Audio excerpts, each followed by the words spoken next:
Hi, folks. Thanks so much for being here with us for Live Impact News. I'm Vanessa Rufus. Over the next hour, we'll be talking about your breaking news feeds and also local topics of interest. And right away, we want to dive into some local impacts we're seeing from a larger national story that is really rocking the jiu-jitsu world right now. And, you know, we've talked about Checkmat Charlotte before in other segments, but we've got some changes to mention with this local gym. This week, actually within the last few days, we've seen an announcement online talking about a change in name to Real American Grappling. And we actually have a statement to share from the owner there, basically talking about the decision here. And so first of all, this is the Checkmat affiliation overall, the national group, basically talking about a suspension of one of their co-founders and board members pending some allegations of sexual misconduct. So this is kind of the larger issue that is now trickling down to what we see here with this local gym. So here's the Real American Grappling post, essentially talking here. 2 days ago, Coach Michael Allen says here, I made the difficult decision to formally remove myself and my team from Checkmat. They'll no longer compete under the Checkmat banner. They will no longer represent the organization publicly. And he goes on to say that this is not a decision made lightly. He says that his decision to step away is really a response to what he calls serious allegations that have been made by victims towards members and founders within the organization. He says, as a leader, a father, and a husband, I have to make choices that allow me to look my family in the eye and stand firmly in my values. And so the controversy here we're seeing, there have been no criminal charges filed, but this is making its way through the civil court system, where a victim in this case has filed a lawsuit against one of the co-founders of Checkmat, accusing of negligence, failure to supervise, mishandling of reports of abuse, and there were some allegations of unwanted sexual advances that were made when this person was a minor. With that, we want to talk about the local impacts, and we have some folks joining us here today on Live Impact. We have our own Amro Wairat, who is actually we've mentioned here on our assignment desk, but also a member of this gym. We've got Drew Williams and we've got Emily Hansen here. Everybody goes to this gym. Everyone's familiar with the leadership of Michael Allen and just the culture and the values of this gym. So I guess my big question to start things off is, what is your response, and feel free, anyone can jump in first, doesn't matter who, to Coach Allen making this decision? I mean, of course we stand by him fully. You know, he very publicly had no issue with being like he couldn't stay, you know, with the affiliation of Checkmat because of everything that was going on. He's put in a lot of time and effort creating a really safe environment for all of his students. So it was such a breeze for us to, you know, follow in his footsteps. Yeah, and what's your take, Emily? I mean, we were talking before we came on the air here, and it sounds like you and Drew have both talked about just how Coach Allen has kind of made his values known, and that's something that means a lot to everybody that goes to this gym. Yeah, I'll be referring to him as coach throughout this. Our coach has really been a great leader and a very trustworthy person, so I trust any decision he makes. He really didn't hesitate in his decision to leave Checkmat, and that's because he stands with the victims, and it's all about our culture. Yeah, Amro, you brought this to our attention as a topic that we should be covering here on the news. What made you feel like this was something that we should be addressing and reporting on here?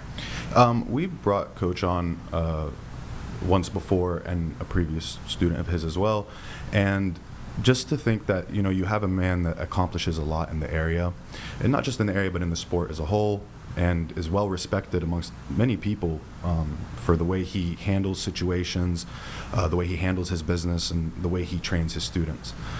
So I thought that this was important for our community to know about, especially with the students that train there and everybody who's been there for a very long time, that have been there supporting him. You know, they come to this gym for him. And I came about a year ago from another gym in the Myrtle Beach area, and I looked around and I didn't find anybody that suited me as much as Coach Michael Allen did. How important is that to find a community, if you will, where you believe in the leadership of the gym and you believe in the culture of the gym. How important is that as your personal development as a person? It's huge. I actually didn't start at Checkmat or Real American Grappling. I started somewhere in Jacksonville, North Carolina, and as soon as I moved, I looked around in the Charlotte area for a new gym, and I checked out countless gyms. None of them connected with me. And so I actually took a 5-year break from jiu-jitsu, and at some point I ended up looking again. I found Checkmat and Michael Allen and everybody there, and it was a game changer. I was able to get back into jiu-jitsu and feel safe doing it and completely empowered by everybody. Yeah. I mean, I myself not part of, the culture of jiu-jitsu, so I don't know how it feels, but is there a feeling of being a woman in jiu-jitsu that is also maybe, a situation where you kind of have to be extra careful, or, you feel like there might be extra obstacles or bias against you? I'm just curious, how it feels. I feel like with any sport, they're typically male dominated. So to be a woman and then go into a sport that's like on the side of combat, of course, it can be intimidating. And, Coach Allen has created such an amazing atmosphere there at the gym. Me being on the newer side, I've only been going for about 5 months. I was worried about like fitting in and, feeling welcome and not being judged. And from the moment that I stepped foot on the mat, like all of that went out the window. If it wasn't for that environment that he continues to nourish there, I don't think I would have stayed. So it's super important.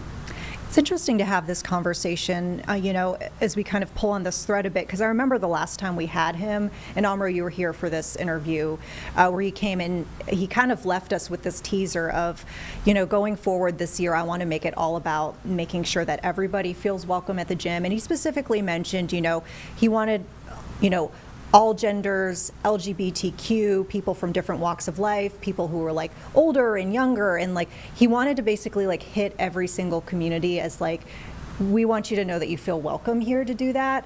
Is that a rare thing in combat sports, do you think, or is this something where it's just starting to emerge, maybe this type of sentiment? I feel like it can be rare in society in general, but definitely, again, in combat sports where everybody, I guess, kind of has certain roles that they feel like you have to fall into. So for him to kind of go above and beyond and, like you were saying, make sure that everybody in all walks of life feels comfortable and is amazing. And you can see him on the daily making the effort to connect with each and every one of his students, so. Yeah. I definitely agree with you because Michael Allen, I think he's, apart from just saying what he wants done at the gym, he actually puts an effort into doing it. Because I think it's really easy to say what you want to have at your gym, and I think it's really, I was at a previous gym, and I think it's really easy to say what you're looking for and what you're trying to accomplish, but he actually pushes forward to doing it. So when you go to the gym, you see a diverse group of people. You see a large team and a diverse group of people, and you get to, you get to meet all sorts of different people. I don't remember the last time I go and you just see the same people all the time. You have people that are more consistent than others, yes, but I think that he's done very well keeping it welcome for everyone. Yeah. We were discussing this too before we came on air, the fact that dropping an affiliation like this is not a light decision. I mean, he mentioned that in his statement. I suspect that this, could have an impact, either if it's on name recognition or maybe there are other elements. And it sounds like he's spent a lot of his, life and time kind of pouring into this prior affiliation now that he's now dropped. I think that now with the community that he has and the people that he's got on his side, the students and even the other gyms that show him a lot of respect, I think that he is fully capable of doing it. I know that it's heartbreaking, especially for someone to be with a team and then having to leave said team, or making the choice to leave said team. But I do think that he's dedicated enough and motivated enough to do it on his own. Yeah. What would you like folks to know going forward? I know that this particular national headline is not affiliated with this local gym whatsoever, but it is an unfortunate cloud over the name that was the prior name of this gym. But what do you want folks to know going forward about Real American Grappling now? Oh my gosh, we have such a beautiful, honestly, family that we've created, and we welcome all walks of life. Like we were talking about, everybody comes to train for different reasons. Everybody goes through things in life, and it's a pretty therapeutic place. Or some people come in to learn self-defense. Whatever the reason may be, we all have been there, and we all agree that we're going to be there for each other, and it just helps us kind of get through life every day. I think that Drew made a good point earlier, saying that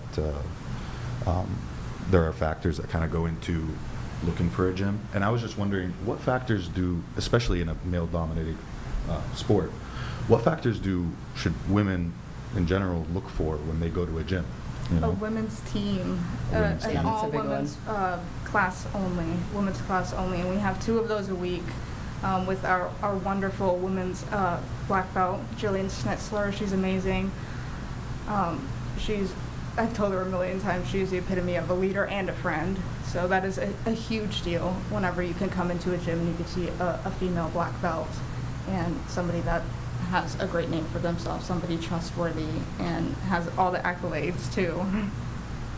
Yeah, just kind of, piggybacking off of what Emily was saying, when I was looking for a gym, I was interested in the sport, but, didn't know much about it. So for me, my biggest, takeaway was going to be like how I felt once I was in the gym.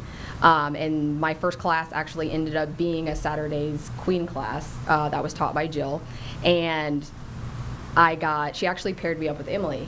And Emily was so welcoming and so understanding and just real, like a real human being. There was no sense of competitiveness, there was no like, well, I know more than you. The environment all around just was curated for people to learn, feel safe, and have fun. So I know that when I first got to the gym, there was still like in the making of making Miss Queen's class. So beforehand, when there wasn't a Queen's class, there was still a good amount of women in the gym. And it was a mixed, there were majority mixed classes. When you guys see that, like, do you believe in like boundaries and like, staying in your lane, essentially? I know a lot of people go to a gym and they know that it's a high touch sport, there's a lot of contact. So how do you kind of go about to creating those boundaries and like, making sure you're talking to the right people? I think first and foremost, having Coach Michael, he always, especially for the women, preaches like you can tell anybody no, especially with the Queen's class and the amount of women that we have there on the daily increasing. There's enough women to where the women can roll with the women and the men can roll with the men. He makes it very clear that the only time like a woman will roll with a man is if he's said for it to happen and it's been supervised. He just preaches like boundaries. We have like separate bathroom facilities, one for men and one for children and women. He just sets it up to where everybody feels safe. Doesn't matter the gender, your sexuality, whatever it is. So I know it's kind of a different type of discussion to really kind of have around the sport, but I'm glad we're having it. And is there anything else you would like to leave our viewers with before we wrap things up? Either it doesn't have to specifically be about this kind of topic that we've introduced, but if it's adjacent to your experience at the gym or anything like that, yeah, feel free to share. Everybody that I've met from our gym has honestly made me feel whole. I have some of the greatest memories with you guys. I remember her first day, and I'm so glad that she's still here. And I encourage everybody, it doesn't matter how scared you are, to come in and try class, whether it's, like I said, for self-defense or for fun, for exercise. will benefit you, mind and body. I can't say enough good things about jiu-jitsu and the family that we have at Real American Grappling, and we're always, always, always welcoming more people. I definitely agree, and I 100% think that Coach Michael Allen is a great person, great coach, and a great owner to have at your gym.